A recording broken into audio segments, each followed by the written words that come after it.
This is the Influencer Entrepreneurs Podcast with Jenny Melrose, where I strategize with business owners on how to grow and scale their businesses to hit their income goals.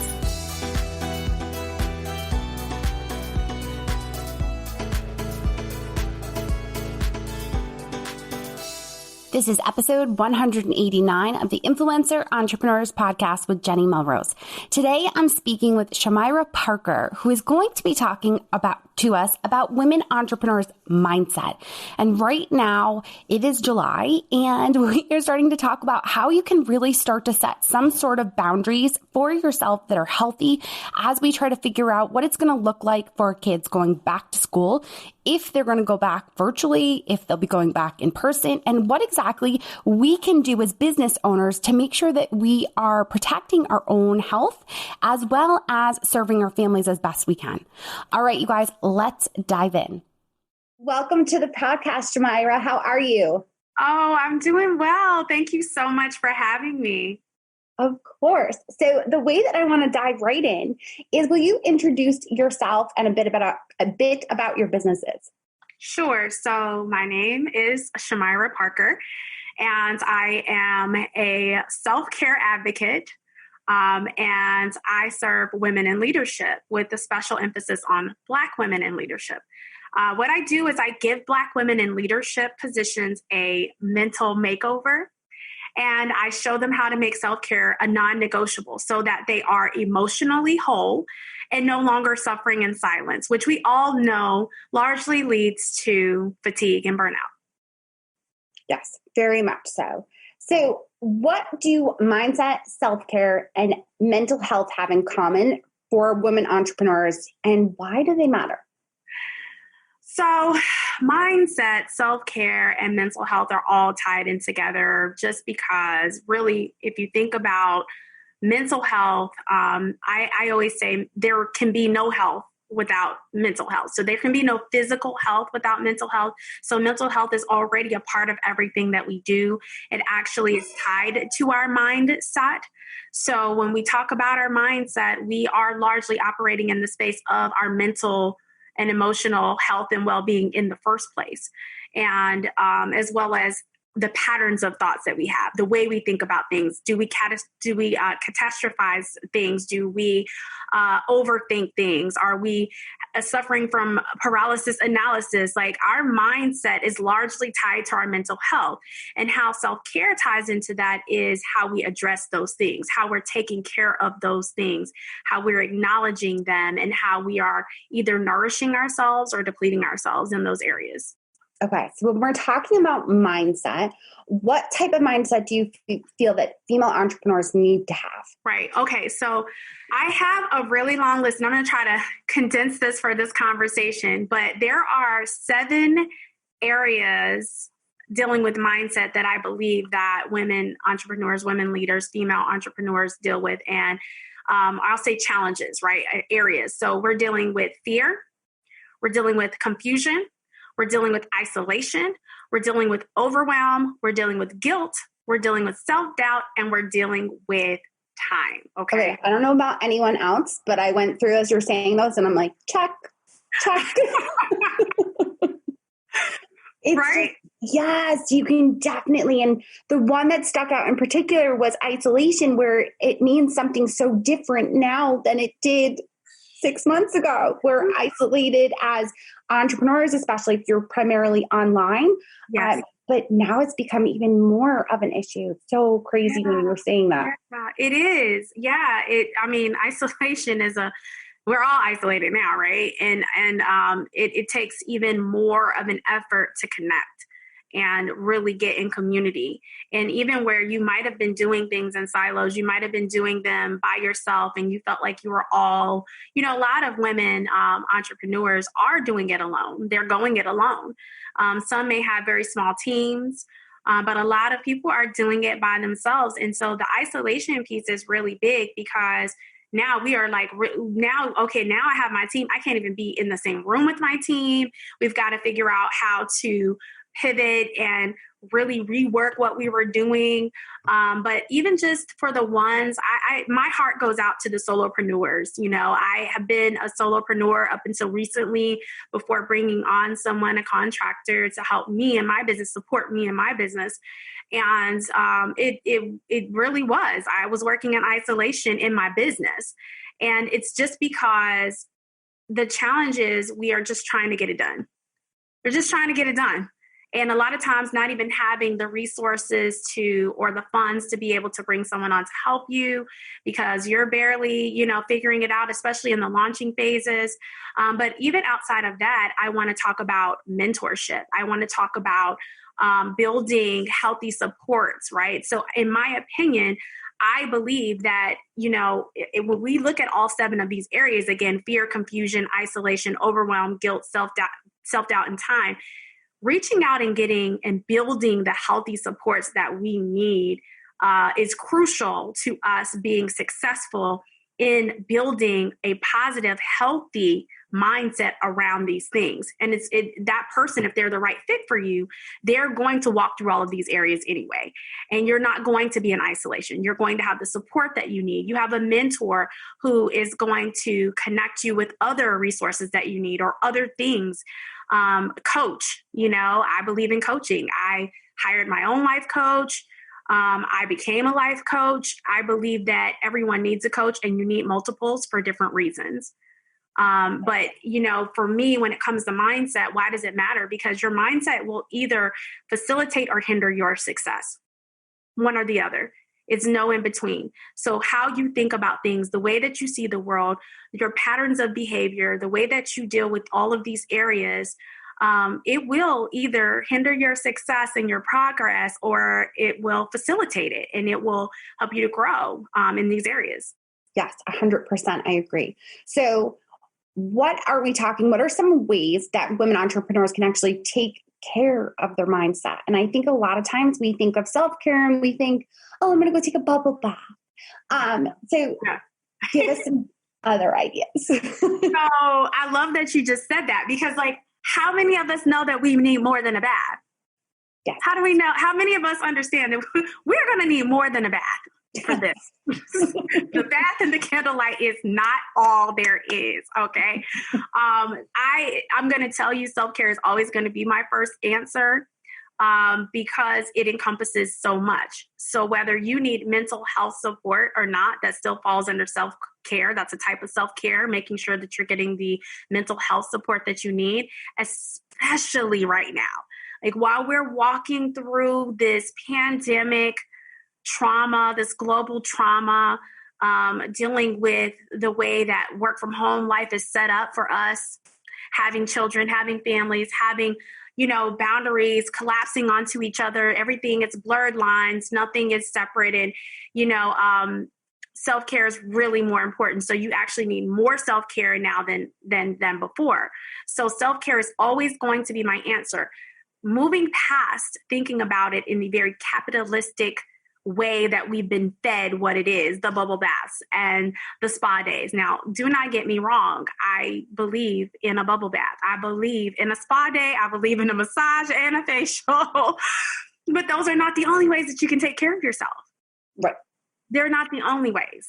And so when it comes to mindset and self-care and female entrepreneurs, I think when the first place that I delve into with people is one, their self-awareness around their needs. Because a lot of times people don't even sit to think about what it is that they're really needing. They're not even aware of how they're feeling, that they're running themselves in the ground. I'm just doing this because it's what I have to do. So we have to deal with self-awareness first. And then the next thing that we usually work on is boundaries. And I had this, I created this note for online, and it was a series about boundaries, and I called it Blurred Lines. And when the two worlds of work and home collide, and I was like, everything else might be canceled, but boundaries are not canceled. We actually need more of them right now. We just have to reframe and reimagine what they look like in this environment so that we can be okay, so that we can tend to our mindset. Having a mindset that you are going to be agile, having a mindset that you you're not going, it's like this, when you get overwhelmed, rest, but don't quit. So I'm going to be agile. I'm going to be tenacious, but I'm also going to have a mindset around rest. I need rest. I need to recharge. And boundaries are going to help create these different things. It's going to basically open up the door. So even within boundaries, there are different ones. We've got digital boundaries, we've got physical boundaries, emotional boundaries, and work-life boundaries. So I could go on and on. I love that. And do you have that on your website, the training that you did, or a blog post or article about it? So I did a video, an IGTV live video, and I did the first part of the series, and I didn't finish it. So I have to do more of it because we kind of got into dealing with the race relations stuff, and then I ended up going over there and helping with that. But I do plan to go back and revisit it and finish the series out. So the first one that's up there is digital boundaries. And if you follow me on IG, or you don't even have to follow me, my IGTV, I talk about that. And I think I did post it to Facebook as well. Okay. And it's called Blurred Lines. And I talk about digital boundaries. And I think that was the most important one because that was the one we were going into this Zoom life, and it was how can you create space for yourself? People were zoomed out. They were burning out. They were tired of being on the phone. What does it look like to create space and boundaries so that you can take a minute to breathe? For me, one of the main ones was creating a time and saying to people, first of all, I'm not going to be 100% accessible all the time. Right. We live in a society where instant gratification has really gotten out of hand. And so people are used to having instant access to you at all times, whether it's by text message, phone call, DM, inbox, smoke signal, whatever. Right? Oh, it's so true. And I think the only way that when you're working with clients that they come to understand that you have the boundaries is when you lay them out clearly. Yes. And I think that when you notice that they're being overstepped constantly, it's probably because you haven't communicated them or laid them out very clearly. So I love that you're talking about that. What we're going to do is we're going to make sure we link to your Instagram so they can go to your IGTV and make sure that they will get not only see that one, but anything future as well.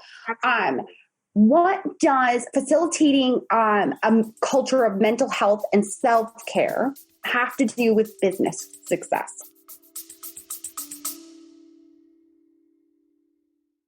Whether you're a seasoned podcaster or just thinking of starting a podcast, you need to listen to Buzzcast from the folks at Buzzsprout. Here we go! Buzzcast covers everything a podcaster should know, from marketing strategies and how to make money from your podcast to the latest and greatest tech and industry insights to keep you on the cutting edge.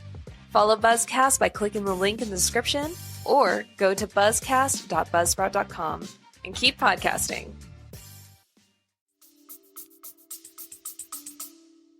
Okay, so this is one that I've been working on for a while. I believe that when you have an organization, whether it's your own or you're a part of one, when the environment and the culture is set, that is what people will do. If you are your business, when you set it, people will respect it according to the way that you respect it. So facilitating a culture that really supports mental health and self-care looks like you are advocating for these things as being important. They are not just an afterthought. They are integrated into what you do and the way that you move. Wellness and being whole is important because when we look at our businesses are changing now. It is about the bottom line, but people are starting to understand that bottom line is largely affected by people's mental health. It is largely affected. Why is it affected by their mental health? Because it has to do with how they're taking care of themselves or not. So even when we transitioned to this work from home life, people wanted to be all about the business and they wanted to be all about the productivity. And what happened? People started breaking down. People were depressed. They were having a lot of emotional and mental health issues, and the employers could no longer ignore it. They couldn't ignore it because people are sitting there in this environment with their families all day long. They're dealing with now their personal life has collided with their professional life. They don't, and now we have people are looking into our homes. I mean, there's so much happening there, and so I really think that this virus was a blessing in that it pushed employers to have to really acknowledge this. Now, when we talk about entrepreneurs, same thing. You no longer have the luxury of not tending to your mental health. And it has to become a part of your culture and a part of who you are. And so that you're setting your business up in a way that supports that. That is how you're going to get to longevity and success. The whole grind culture, the whole grit, the whole it's okay, but there's a time for grit and there's a time for grace. Grind culture is not where we're at right now, because if you grind and you keep going, you will burn out. And then if you're the one holding the business up, then what? So true success flows from you. If you are healthy, so shall your business be.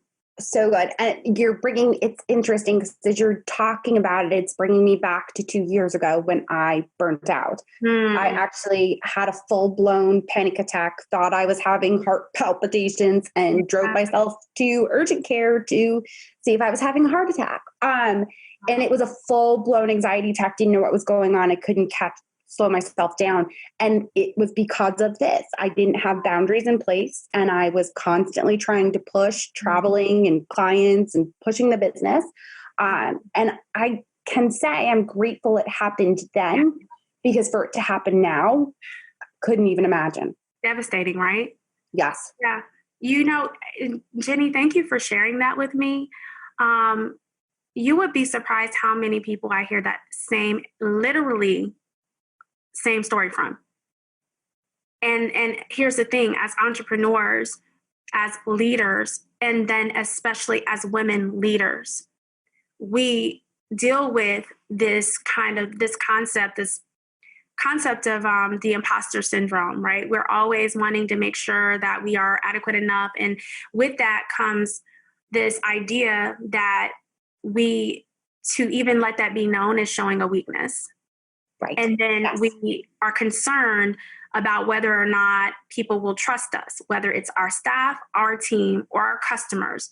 Are you trustworthy? Are you reliable? Now, do I really want to buy from you? I mean, you're supposed to be the coach. So how are you having an anxiety attack and you didn't know? Or why are you not doing the things to prevent that? So then you basically suffer in silence, and you don't share, you don't talk about it, and you don't necessarily get what you need. But one of the really great things is I kind of like to deal with people after they've had a major event, because then I know that they're really ready. Yes. Now you understand, right? There are so many people who think that they're having a heart attack and it's an anxiety attack, but it's a wake-up call. They're like, whoa, like if I go down, this whole thing is going down. 100% true. And that was when I hired a full-time coach and started to getting systems in place and started to think about, if that happens again, can everything continue to run? And we started off with boundaries, and then we went right into systems, because being able to replicate, but I never took the time to self-reflect and be self-aware. So reflecting back on it now, everything that you're talking about, those were all triggers. That was exactly what it was all leading up to. So being able to figure these things out now before it happens for listeners, I think is just so important. Yes. Practicing proactive self-care versus, self-care triage or, emergency self-care is really optimal. You really want to be in a proactive space. And that's why I've been advocating it and on my soapbox for all these years. Unfortunately, now we're in the fire and people are now, reactive, but however it needs to happen, then moving forward, we can get into a space to where we're being proactive about it. People are understanding this is a really real thing. You can not only, and God forbid it was worse than a panic attack. Right. There are people who are having actual heart attacks. There are people who are coming out of this with disease and all kinds of other things that they can't get rid of. I know someone who was so stressed out with her personal life and then trying to balance everything else that she needed to do for herself professionally that she ended up, on dialysis by the age of 40. This is really real stuff. So when I talk about self-care and I'm on my soapbox, a lot of people take it as it's very light. Like they're like, oh, okay, self-care. But I'm like, no, I'm out here trying to save your life. I'm trying to help you get to a place to where you get what you need, because you want to be in a place. This is a part of your scaling process. We want to scale before we need to scale. And a part of your scaling process is, how can I take care of myself? You should be scheduling at least one day a month for yourself. Taking it off of your books to actually take care of yourself. Putting things in place like, okay, between this hour and this hour, I will return phone calls. I'm not going to be returning phone calls all day in between things, or between this time and this time, or blocks of time where you're answering emails or responding to emails. I have developed things where there are set days where I will not schedule speaking engagements, period. Like, that's it. I'm sorry, not really sorry. Sorry, not sorry. It's like, this is what I need. And that's what I mean by uncompromising self-care. And I'm so happy to hear that you put the things in place, because you really came into the understanding that, like, if I don't do this, I'm not going to be able to be successful. What we're talking about, people are largely functioning in a very reactive, short-sighted space. It's just kind of like, I'm just going to get through today. I'm going to get through this month, this quarter, but I'm talking about sustainability. I'm talking about, how do you sustain your business? You are a large part of the business. So we have to talk mindset, habit development, because self-care, it won't happen on accident. Self-care is intentional. It is an intentional practice, and it has to be a practice in order to become a habit, and it has to become a habit in order to be cemented as a lifestyle change, which is how you get to long-term sustainability, and that will largely contribute to the success of any business. I love it. So talk to me about what a mental makeover is and how it can actually support women entrepreneurs to win. Absolutely. So when I talk about what the mental makeover is, I usually start off by asking questions. So I would be asking any woman, are you ready to show up for yourself the way that you serve and show up for others? Are you ready to actually reclaim your time and create meaningful margin in your life and in your calendar to do what and spend time with who you love? Are you ready to upgrade your self-care practices from awesome to amazing? Because largely, a lot of the women that I'm dealing with, it's not that they're not practicing self-care at all. It's that they're just doing the bubble bath. They're just going to get their nails done. But again, I ask, how many of us know that we need more than a bath and our nails done? It's not cutting it. And so if those things sound like you and you answer yes to one or any of those, you need a mental makeover. And what that is taking you through the process of understanding and getting underneath the layers of why you're not doing these things, so that we can get to, because I could come in and I could say, here's a self-care plan. Boom. And you will lay it on a desk, put it under a chair. It'll be dusty. You're not going to do it. The only way we do something is we understand our why. Our why is what makes it purposeful. And our self-care has to become purposeful, right? It has to become purposeful for us to do it. In order to get to it, we have to get to the why. And the why is discovered by understanding why you aren't currently doing it. So by the time we get to the end of that 4-week session, you will have a personalized, customized self-care plan based on your individual lifestyle and needs, making it easy for you to simplify and prioritize self-care in a way that it can be uncompromising for you, but not something that has to feel like something else to do. I love it. So important. And it is, looking back, there were a lot of things for me that lined up for me to not feel chaotic right now during this time. Yeah. And it's so funny the way I'm thinking about it as you're talking about it. I'm like, yep, I definitely shifted my why in the beginning of the year, like without realizing what was happening, but was very intentional about spending time with family. My father got sick, and it was important that I made sure that we spent that time and made those moments with my girls. And it's so, now seeing it all line up as you're talking about it is just, it's all blowing me away. Yes. Yeah. And it hits you right here. It hits you right there. Yep. You know, I'm glad you were able to have that time to take care of your father when he was sick. You know, our loved ones and the people that we love and care about, when people are on their deathbed, they don't wish I worked more. They don't say, I wish I'd worked more. They say, I wish I had more time with my loved ones. And so that's that meaningful margin that I'm talking about. That meaningful margin. If you literally think about what it would look like if we were still doing paper calendars, and you look at a paper calendar, when I was in college, my planner was like to the edge of the paper, jam-packed with stuff. And that was cute then, but it is not cute to have a whole life and people that mean something to you and a business. That's not cute. So we need to create meaningful margin. We think about the margins of the paper. Those are supposed to be empty. You know, that's where you take a break and you start over on the next line. The break, the meaningful margin. And so we want to create meaningful margin in our life so that we have margin to spend with our families, to connect with the people that we love, to connect with ourselves, to take time to really give ourselves the grace and the space to recharge and replenish and just really get what we need to feel nourished, you know, because everything that we do, it's either nourishing you or it's depleting you. It's either taking something from you or it's adding. So we have to build that in. It's not going to happen on accident. It has to be intentional. I love it. So good. So we could continue this conversation. I think we're probably going to like 2 hours continuing this conversation, but what are the best places to connect with you? So currently I am all over Instagram. Instagram is, I'm the most active on Instagram, largely because it feeds into Facebook, so I can do 2 things at once on social media until I hire someone for that, because I'm definitely wanting to do that. But I'm really active on Instagram. And as I said, I was posting the IGTV, and I'm looking to kind of continue to build that up. But all across my social media. So whether you're on IG, whether you're on Facebook, or whether you're on LinkedIn, which are the 3 platforms that I'm a part of, I am Shamyra Parker.